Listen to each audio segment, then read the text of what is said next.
Bon, la lutte contre la violence à l'égard des femmes et des filles, c'est au cœur des priorités de l'Union européenne. C'est une priorité pour nous à l'intérieur, dans nos États membres en tant que l'Union européenne, mais aussi dans nos relations à l'extérieur, dans nos relations internationales et aussi dans notre relation et dans notre partenariat avec le Maroc.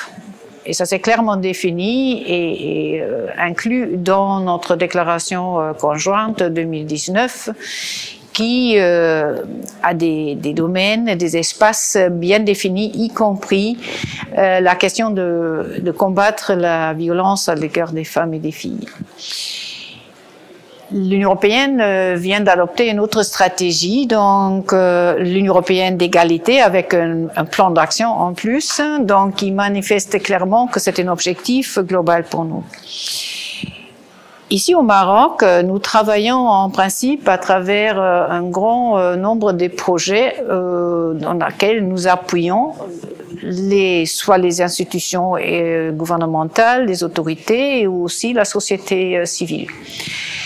Et l'approche intersectorielle qui a été aussi mentionnée aujourd'hui dans cette réunion, c'est clair parce que nous avons dans nos programmes appui à la santé, protection sociale, l'éducation, partout nous avons des éléments qui portent à la lutte et à le renforcement aussi des capacités des femmes et des filles. C'est une reconnaissance bien sûr aussi du fait que la moitié de la société dans chaque pays, ce sont des femmes. Et quand ils sont exclus, parce qu'ils n'ont pas des droits égaux, ils ne peuvent pas faire des choix pour leur vie, pas participer dans la vie économique. Donc, c'est une perte immense pour un pays, pour une économie. Le nouveau modèle de développement a souligné cette partie et donc je crois que c'est une coïncidence très forte et très importante. Aujourd'hui, on a vu le lancement du rapport de la Commission nationale pour la prise en charge des femmes à l'égard contre la violence.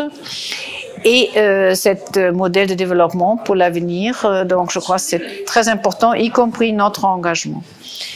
Nous avons, et peut-être c'est la première fois je crois, ou le seul peut-être même au monde, nous avons un programme de l'appui budgétaire, Moussawat, qui est directement dédié à la lutte contre la violence et les femmes, des femmes et filles. Et donc ça c'est unique. Donc moi je ne suis pas au courant d'un autre programme dans le monde où ça se fait. Bien sûr là il y a aussi d'autres activités, le renforcement des capacités et autres, mais ça montre clairement notre engagement dans ce domaine et notre coopération très profonde avec les autorités marocaines. Donc je crois on a un autre bon exemple, par exemple dans notre appui au ministère des Finances, la budgétisation sensible au genre. Parce que ça, c'était une décision aussi très importante du côté marocain, d'avoir un ciblage surtout sur l'importance du genre dans la budgétisation, que nous appuyons encore aujourd'hui. Donc ça, c'est la situation actuelle. Nous sommes en train de préparer notre future coopération pour les 7 années qui viennent, en 2021-2027. Et là-dedans, absolument, ça va aussi être reflété l'importance que nous attachons à ce domaine. Bon, notre coopération avec le Conseil de l'Europe, qui d'abord est une coopération basée sur des valeurs partagées et une longue expérience, et aussi des complémentarités. Depuis 10 ans, nous sommes impliqués avec le programme Sud. Aujourd'hui, on est à Sud 4. C'est un programme régional qui permet surtout, et ça c'est une des grandes qualités à mon avis aussi du Conseil de l'Europe, de fournir l'expertise des pairs. Donc apporter des connaissances, des leçons, des compétences d'autres partenaires de l'extérieur et donc renforcer les capacités et appuyer des processus et des discussions qui touchent souvent sur des questions de valeur. Et dans ce cas-là, c'est la question du rôle de l'égalité des femmes et la lutte contre contre la violence à l'égard des femmes et des filles. Donc, nous sommes des partenaires de longue date et dans ce domaine particulièrement déjà depuis 10 ans.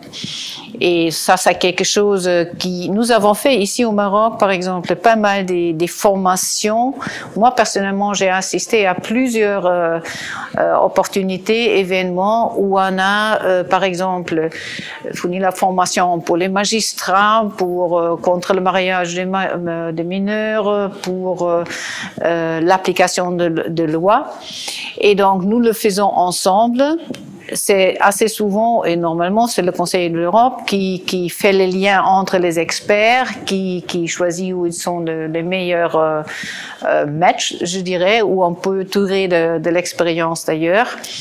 Nous sommes une source de financement derrière, mais aussi, vu nos contacts et notre engagement au niveau national et marocain, nous pouvons mettre ensemble l'expérience du Conseil de l'Europe avec notre présence ici, notre capacité ici et notre partenariat qui est très fort et donc qui fait un appui dans le même secteur.